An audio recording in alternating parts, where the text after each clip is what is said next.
നീ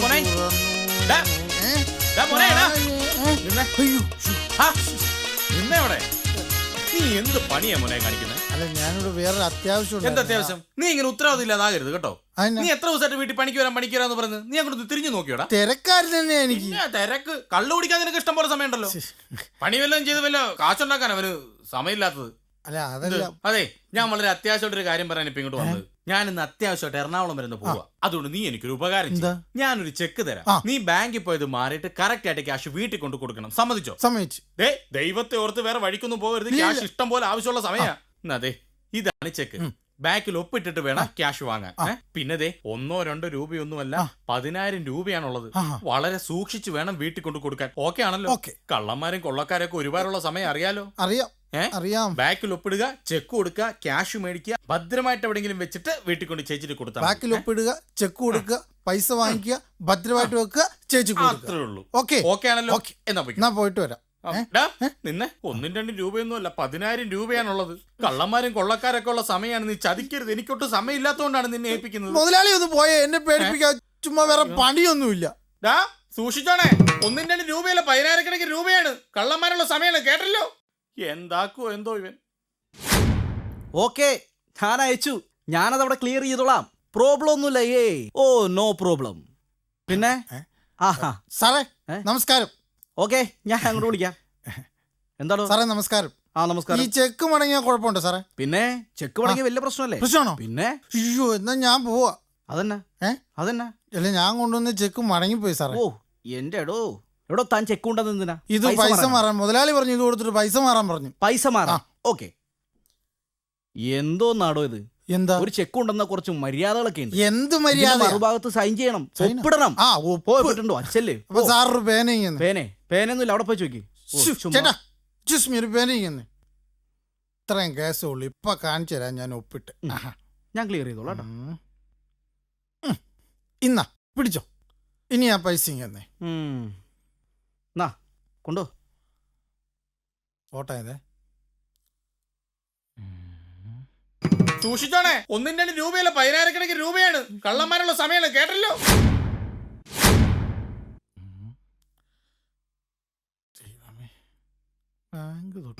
സൂക്ഷിച്ചോണേ. 1 2 രൂപയല്ല, 10,000 രൂപയാണ്.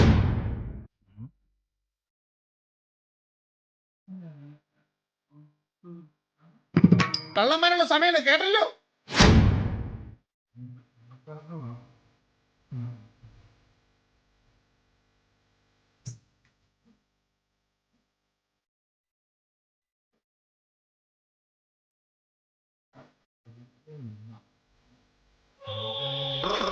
Roll the bass.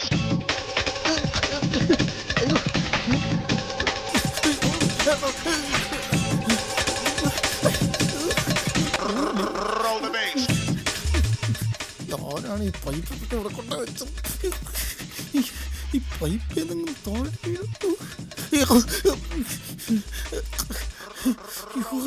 പിടിക്കാൻ പറ്റുന്നു.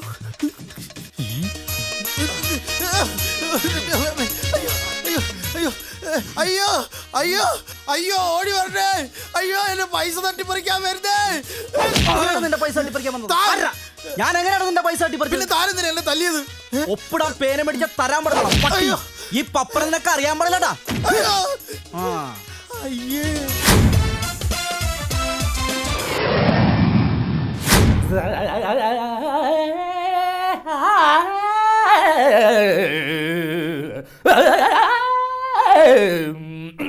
അകത്തേക്ക് വന്നാ കടിക്കുവോ? ആര്? അല്ല, പട്ടി പറ്റി കിടക്കുന്ന സൗണ്ട് കേട്ടോണ്ട് ചോദിച്ചതാ. രാഗം ഇത്ര വിസ്തരിക്കണ്ടായിരുന്നു. അകത്തേക്ക് പോന്നോളൂ.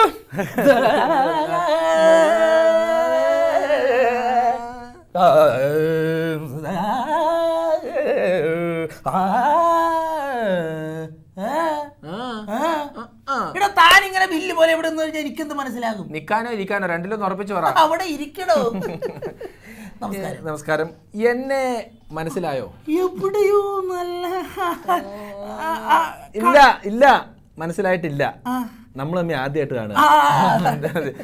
സുപ്രസിദ്ധ സംഗീത സംവിധായകൻ സുന്ദരൻ. അത്ര വിനയം വേണ്ട. സുപ്രസിദ്ധ സുന്ദരൻ. ഞാന് വീട് കണ്ടുപിടിക്കാൻ കണ്ടമാനം ബുദ്ധിമുട്ടി. സുപ്രസിദ്ധ സംഗീത സംവിധായകന്റെ വീട് കണ്ടുപിടിക്കാൻ ബുദ്ധിമുട്ടിയെന്നു പുറത്ത് ബോർഡ് വെച്ചിട്ടുണ്ടല്ലോ. വായിച്ചായിരുന്നു ഓപ്പറേഷൻ കൂടാതെ സുഖപ്പെടുത്തുമെന്ന്. എടാ അത് അപ്പുറത്തെ ഡോക്ടറുടെ വീട്ടിലേക്ക് പോകാനുള്ള വഴിയാണ്. ആരോ വെച്ചിരിക്കുന്നത് കണ്ടില്ലേ? ആരാ വെച്ചെന്ന് ഞാൻ കണ്ടില്ല. നോട്ടം കണ്ടിട്ട് എന്നെ സഹോദരനെ പോലെ കാണണം കേട്ടോ. എന്തിനാ ഇപ്പൊ ഇങ്ങോട്ട് കെട്ടിയെടുത്തത്? ട്യൂൺ ചെയ്യാനാ. ഭാര്യയില്ല, അവള് പോയി. പാട്ട് ട്യൂൺ ചെയ്യാനാന്ന്. ഈ പകല് വന്നപ്പോഴേ ഞാൻ ഓർത്തു പാട്ട് ട്യൂൺ ചെയ്യാൻ വന്നാന്ന്. ചേട്ടനുള്ളപ്പോ ഞാൻ വരാറില്ല. രാത്രി വന്ന നമ്മളൊക്കെ നേരെ വാ അടുക്കള വഴി പോകും. ആ സൈസ് പരിപാടിയല്ലേ ഉള്ളൂ. എന്താ അല്ല ഞാൻ വന്നതെന്ന് പറഞ്ഞു കഴിഞ്ഞാൽ ബിസിനസ് ഞാൻ പറഞ്ഞല്ലോ. ഞാൻ സംഗീതമാണ് വർഷങ്ങളായിട്ട് എന്റെ ബിസിനസ്. ഒരുപാട് കാസറ്റുകൾ, ഒരുപാട് ആൽബങ്ങൾ, ഒരുപാട് മാപ്പിളപ്പാട്ടുകൾ, ഒരുപാട് സിനിമാ ഗാനങ്ങൾ, ഗാനലോകത്ത് നീന്തി തുടിക്കുന്ന ഒരു പയ്യനാണ് ഞാൻ. ഇപ്പൊ പ്രായം 40 കഴിഞ്ഞെങ്കിലും പയ്യൻ എന്ന് ഞാൻ തന്നെ എന്നെ വിളിക്കാറുണ്ട്. തീർച്ചയായും. അപ്പൊ ഞാൻ വന്ന കാര്യം എന്താന്ന് വെച്ച് കഴിഞ്ഞാൽ ഞാൻ 86-ലാണ് ഈ സംഗീത ഫീൽഡിൽ ആദ്യമായിട്ട് വരുന്നത്. അന്ന് തൊട്ട് വച്ചടി കയറ്റമാണ്. ബിസിനസ്സോ? അല്ല, കടം. പിന്നെ നമുക്ക് ഇത് എങ്ങനെയെങ്കിലും തീർക്കണ്ടേ? ഈ കടം തീർക്കുന്നതിന്റെ ഭാഗമായിട്ട് ഞാൻ 2005 എന്റെ ഫസ്റ്റ് ഡിവോഷണൽ പുറത്തിറങ്ങി. ചെയ്യാറില്ല, ഇംഗ്ലീഷ് ആയിരുന്നു. അല്ലെ ഭക്തിഗാനം. ഡിവോഷൻ എന്ന് വെച്ചാൽ ഭക്തി. You know? യെസ്. അപ്പൊ ഈ ഡിവോഷണൽ ഗാനത്തിന്റെ പേര് നാഥ. അത്ര കടുപ്പം വേണ്ട, നാഥ എന്ന കാസറ്റ് പുറത്തിറങ്ങി. ഫ്ലോപ്പ് ആയിരുന്നു കേട്ടോ. ഒരുപാട് ലാഭം കിട്ടി കാണുമല്ലോ. ഫ്ലോപ്പ് എന്ന് പറഞ്ഞാൽ നഷ്ടം എന്നാണ് അർത്ഥം. ഇംഗ്ലീഷ് അറിയാൻ പാടില്ല. അപ്പൊ ഈ ഫ്ലോപ്പ് ആണ് ഈ കാസറ്റ് സംഭവിച്ചു പോയി. അതിനുശേഷം തൊട്ടുപുറകെ അടുത്ത വർഷം എന്റെ 2ാമത്തെ കാസറ്റ് പുറത്തിറങ്ങി, നീ എന്നെ മറന്നോ നാഥ. ആ കാസറ്റ് പിന്നെ നമുക്ക് ഒരുവിധം നല്ല നഷ്ടമായി പോയി. അത് കഴിഞ്ഞിട്ട് ഉടനെ എന്റെ അടുത്ത കാസറ്റ് പുറത്തിറങ്ങി ഞാൻ, നാഥ എന്നോട് ഇത് വേണ്ടായിരുന്നു. ആ കാസറ്റ് കൊണ്ടാണ് എൻ്റെ വീടും എൻ്റെ കാറും എല്ലാം കരക്കാരും കൊണ്ടുപോയത്. ഉടനെ ഞാൻ 3ാമത്തെ കാസറ്റും കഴിഞ്ഞ് 4ാമത്തെ കാസറ്റ് പുറത്തിറങ്ങി. ഒന്ന് പോനാഥാ. നാഥനുമായിട്ട് ഞാനങ്ങ് പിണങ്ങി. ഈ കാസറ്റ് എല്ലാം ഭയങ്കര ലോസ് ആയി പോയില്ലേ? അല്ല, ഞാനൊരു കാര്യം ചോദിക്കട്ടെ, നിങ്ങൾ ഈ നാഥനെ പിടിക്കേണ്ട കേസ് എന്താണ്? അല്ല, നാഥനല്ലാതെ വേറെ ഒടിവ്, ചതവ്, മുറിവ് എന്നൊക്കെ പറഞ്ഞ് 3-4 കാസറ്റുകൾ ഇറക്കി ക്രിസ്ത്യൻ ഡിനോഷണൽ ഒരു രക്ഷയില്ല. അയ്യപ്പനെ പിടിച്ചുകൂടെ? അയ്യപ്പനെ ഞാൻ എങ്ങനെ പിടിക്കാൻ? അയ്യപ്പൻ ലാഭകരമാണോ? പിന്നെ അയ്യപ്പൻ ലാഭകരമല്ലേ? സുഖമായിട്ട് ചെയ്യാം. കഴിഞ്ഞ വർഷം കാസറ്റ് ഇറക്കിയത് കേട്ടത് കാസറ്റ് 3000 കാസറ്റ് പോയില്ലേ? കഴിഞ്ഞ വർഷം 3000 കാസറ്റ് പോയോ? പിന്നെ അതെങ്ങനെയാ? കാസറ്റ് കട തുറന്നു വെച്ചിട്ട് ആ പയ്യൻ ചായ കുടിക്കാൻ പോയി. ആരാണ്ട് കള്ളന്മാരെ ഒന്ന് എടുത്തോണ്ട് പോയി. 3000 കാസറ്റ് പോയി. നമുക്ക് ഇത്തവണ ഒരു അയ്യപ്പൻ ചെയ്യുന്നതിനെ പറ്റി എന്താ അഭിപ്രായം? അയ്യപ്പൻ എളുപ്പാ, ഈസിയാ. അയ്യപ്പൻ എളുപ്പമായിട്ട് കാര്യമില്ല, നമുക്ക് എളുപ്പമാവണം. എളുപ്പമാകും. എങ്ങനെ? ഒരു പച്ച ഇരുമുടി കെട്ട്, വെള്ള, നീല, മഞ്ഞ, അങ്ങനെ 4 സൈസ് ഇരുമുടി കെട്ടും. എന്തിനാ 4 സൈസ് ഇരുമുടി കെട്ട്? ഒരു ഫ്രെയിം ബ്യൂട്ടി വേണ്ടേ? Frame beauty. Very good. അപ്പൊ എന്നിട്ട് 4 പേരുടെ തലയെ വെച്ച് കൊടുത്ത് നമ്മൾ തൊടുപുഴ ഏതെങ്കിലും റബ്ബർ തോട്ടത്തിൽ പോവുക. അപ്പൊ നമുക്ക് ശബരിമലയിൽ പോയി ഷൂട്ട് ചെയ്യണ്ടേ? ഇതൊക്കെ ആരാടാ ഈ തിക്കിലും തിരക്കിലും ശബരിമലയിൽ പോണത്? ഈ തൊടുപുഴ കാട്ടി പോയാൽ മതി. ശരണം വിളിച്ചോണ്ട് നേരെ ഷൂട്ട് ചെയ്യുക, കാസറ്റ് ഇറങ്ങുക. ചോദിക്കുന്നുണ്ടെന്ന് തോന്നരുത്. അഡ്വാൻസ് എത്രയാണാവോ? ഒരു 5000 രൂപ. 5000 അല്ലേ? 5000. എന്താ ഇത്? കൊടുക്കാനുള്ളവരുടെ ലിസ്റ്റ് എഴുതി വെക്കുന്നതാ. പിന്നെ അവസാനം നമ്മൾ മറന്നുപോയി. അതുകൊണ്ട് അപ്പൊ നമുക്ക് പറഞ്ഞോളൂ, അയ്യപ്പൻ നമുക്ക് ഒറിജിനൽ അയ്യപ്പന്റെ ചായ ഉള്ള അയ്യപ്പനെ വെച്ച് തർത്താൻ പറ്റൂ? താനെന്താ ഒറിജിനൽ അയ്യപ്പനെ കണ്ടിട്ടുണ്ടോ? കണ്ടിട്ടുള്ള കാര്യമല്ല, ടിവിക്കകത്തൊരു അയ്യപ്പനല്ലേ? ടിവിക്കകത്തുള്ള അയ്യപ്പനെ വെച്ച് ഒരു അയ്യപ്പന്റെ ആൽബം ഇറക്കിയാൽ ചിലപ്പോൾ ലാഭം കിട്ടാം. ഒറിജിനൽ അയ്യപ്പനെ വെച്ച് ആൽബം ഇറക്കാൻ നോക്കണ്ട. എന്താ? ആ അയ്യപ്പനൊക്കെ ഞാൻ എന്നേ ആൽബം ഇറക്കി.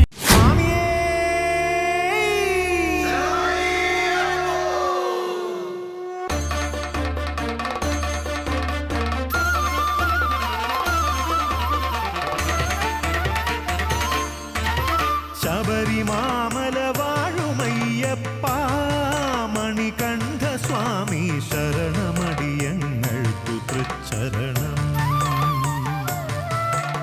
ശബരിമാമല വാഴുമയ്യപ്പ, മണികണ്ഠ സ്വാമി ശരണമടിയങ്ങൾക്കു തൃച്ചരണം. ചുമലിലേറ്റി വരും നിതടിയങ്ങൾ ഒരു പുണ്യ പാപ ചുമടിതഖിലവും ഇരുമുടി കേട്ടായി. സ്വാമിയേ അയ്യപ്പ ശരണം, സ്വാമിയേ ശരണം, സ്വാമിയേ അയ്യപ്പ ശരണം, സ്വാമിയേ ശരണം. ഈ ഇപ്പൊ കണ്ട ആൽബം സാറ്? അതെ, തീർച്ചയായും സമ്മതിച്ചിരിക്കുന്നു കേട്ടോ. Thank you. റഹ്മാനെ പറ്റി എന്താ അഭിപ്രായം? റഹ്മാനോ? ചാൻസ് ചോദിക്കൂല, ഈഗോയാണ്. എന്റെ അടുക്കൽ വന്ന് തന്നെ ചാൻസ് ചോദിച്ചിരുന്നെങ്കിൽ ഞാൻ എന്തോ ഒരു അവസരം അവന് കൊടുത്തേനെ. അപ്പൊ മറ്റേ യേശുദാസ് എന്ന് പറയുന്ന പുള്ളിയോ? ആവറേജ്, കൊള്ളാം. ശ്രമിച്ചാൽ ഒന്ന് നന്നാകാവുന്ന ഒരു പാട്ടുകാരനാണ്. പക്ഷേ കോസ്റ്റ്യൂം ശ്രദ്ധിക്കൂല, ഒരു ഇതുമില്ല. ഇത് ശ്രദ്ധിക്കത്തില്ല യേശുദാസ്. അല്ല, ഞാൻ ചോദിച്ചത് നമുക്ക് ഈ പാട്ട് പാടണം എന്നുള്ള ചെറുപ്പം തൊട്ട് എന്റെ ഉള്ളിൽ ഒരു പ്രത്യേക ഒരു വാഞ്ച എനിക്ക് ചെറുപ്പം തൊട്ട് ഇടയ്ക്കിടയ്ക്ക് വരുമായിരുന്നു. വാഞ്ച എവിടെ? വാഞ്ച. വാഞ്ച. പിന്നെ അതെ, ഈ വാഞ്ച എനിക്ക് ഇടയ്ക്കിടയ്ക്ക് ഒരു പാടാണ്. അപ്പൊ ഞാൻ പാടുമ്പോൾ എന്തൊക്കെ ശ്രദ്ധിക്കണമെന്ന് പറഞ്ഞെന്നാ വേണം നന്നാക്കാം. പാടുമ്പോൾ ശ്രദ്ധിക്കേണ്ട ഒരു ഗുരുസ്ഥാനിയായ ഞാൻ പറയുന്നത്, എനിക്ക് ഹിന്ദുസ്ഥാനിയിലാണ് കൂടുതൽ താല്പര്യം ഉണ്ടായിരുന്നത്. ഗുരുസ്ഥാനി എന്ന് പറഞ്ഞു കഴിഞ്ഞാൽ ഗുരുവിന്റെ സ്ഥാനത്ത് നിൽക്കണം. നിന്നെ സാറുമാര് പഠിപ്പിച്ചിട്ടുണ്ട്. ഗുരു ആയാൽ മതി, ഗുരു ആകരുത്. കാര്യം പറഞ്ഞതാ. നമ്മൾ സംഗീതം പഠിക്കുമ്പോൾ ശ്രദ്ധിക്കേണ്ട കാര്യം പിച്ച്, താളം, ടെമ്പോ, ഇത് 3 കാര്യങ്ങൾ പ്രത്യേകിച്ച് ശ്രദ്ധിക്കേണ്ടത്. അപ്പൊ പാട്ടിൽ ശ്രദ്ധിക്കണ്ടേ? ബാക്കിയുള്ള സ്ഥലങ്ങളിലൊക്കെ ശ്രദ്ധിച്ചിരുന്നാൽ നമുക്ക് പാട്ടിൽ ശ്രദ്ധിക്കാൻ പറ്റുമോ? എടാ, ഇതൊക്കെ സംഗീതത്തിന്റെ ഒരു ഉൾവശങ്ങളാണ്. ഉൾവശങ്ങളെ കുറിച്ചൊന്നും പറയണ്ട. ഉള്ള അറിവ് വെച്ച്, ഉള്ള കഴിവ് വെച്ച് ഞാനൊരു പാട്ട് പാടിയാൽ എനിക്ക് ഗാനഗന്ധർവനാകാൻ പറ്റുമോ? ഗാനഗന്ധർവനാകാൻ പറ്റൂല, പഴയ ഒരു ഗന്ധർവനാകാൻ പറ്റും.